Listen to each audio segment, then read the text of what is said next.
Attack warning at this military base in northern France. Spies have hacked into the army's computer network.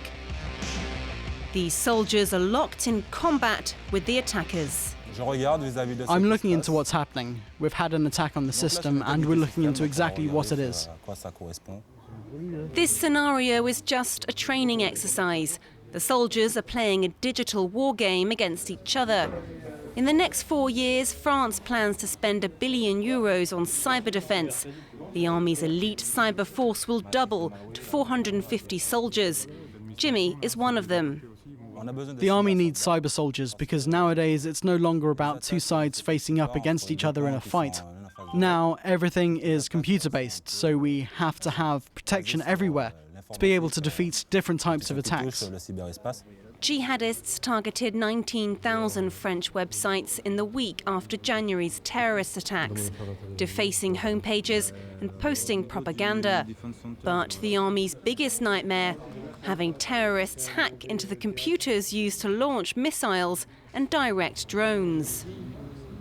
I don't think it's science fiction. Even though we've made sure our systems are properly protected and they're closed, we're still taking this seriously.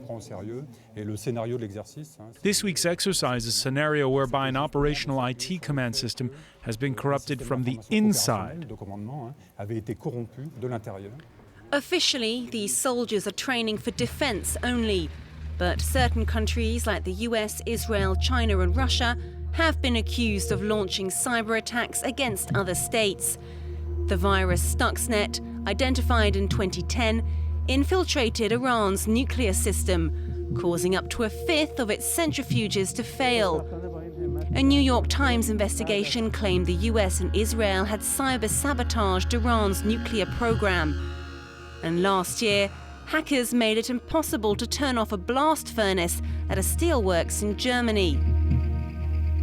The government said the hackers caused, quote, massive damage, but the identity and location of the steelworks remains top secret.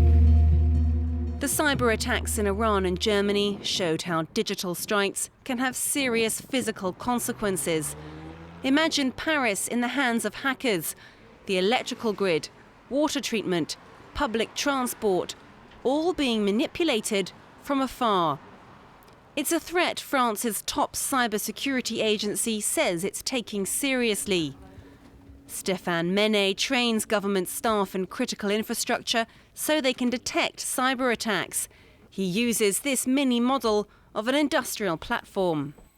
If something goes wrong on the machine, anyone should be able to hit the emergency stop. So to be able to stop the machine. Almost every critical infrastructure runs off the same basic IT system that allows machines to be controlled from a distance. It's called SCADA, and it dates back to the 1960s, long before today's cyber threats even existed. But now industry managers are connecting SCADA networks to the internet, making them vulnerable to attack. What's difficult is that the group of people we're dealing with are mostly control engineers, not computer scientists. Nowadays, these two worlds have to live with each other.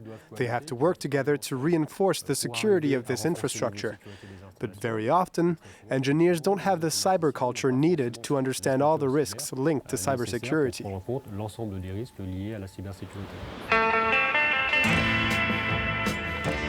We headed to Cancun, Mexico to meet the experts who hunt down viruses.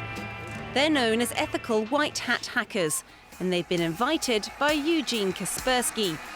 The Russian antivirus king founded Kaspersky Lab security firm, and he holds a summit once a year. Let the fight begin.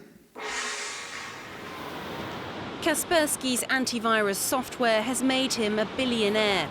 But you won't catch this KGB graduate using a smartphone. My phone, I use this old-style phone, not because of security, simply because I like it. It's almost 8 years old and the same battery. Sophisticated viruses like Stuxnet that infected Iran's nuclear system cost millions and take years to produce. But once they're out there, other hackers can copy or modify them and then sell them as cyber weapons to terrorists. I'm afraid the next step, that's traditional terrorists, to employ software engineers to design attacks on critical infrastructure. Of course, they don't have enough of clue how to develop the software, how to design the attacks. They will employ professional hackers, maybe professional criminals, or maybe kidnap and force them to do that. But even if terrorists could attack critical infrastructure, would they? At the summit, we met a 22-year-old American who tracks jihadist hackers. 10 years ago, he set up an internet forum to engage with young Muslims. Some of his online friends disappeared to join the jihad. They do splashy attacks. They do attacks that get lots of media attention, but they don't want to attack critical infrastructure because they don't want to take the heat. They don't want more intelligence agencies on them than they already have. They want to remain stealthy. What's scary is that all that's preventing it right now is that the motive isn't there. The capabilities are there, the people are there, it's just they haven't seized them yet. Behind their computer screens, and even on this Mexican beach, the white hat hackers are keeping their guard up. Engineers, hackers, soldiers, they're all training for cyber combat against the very real threat to our everyday lives.